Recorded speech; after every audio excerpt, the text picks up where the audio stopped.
ஸ்ரீ சாயி சச்சரித்திரம் அத்தியாயம் 7.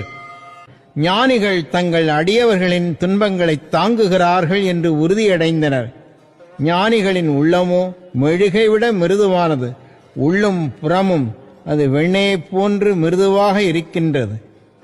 எவ்வித லாபம் பெறும் நோக்கமின்றியே அவர்கள் தங்கள் அடியவர்களை நேசிக்கிறார்கள். அவர்களை உண்மை உறவினராகவும் எண்ணுகின்றார்கள். ஸ்ரீ சாயியை பணிக. அனைவருக்கும் சாந்தி நிலவட்டும்.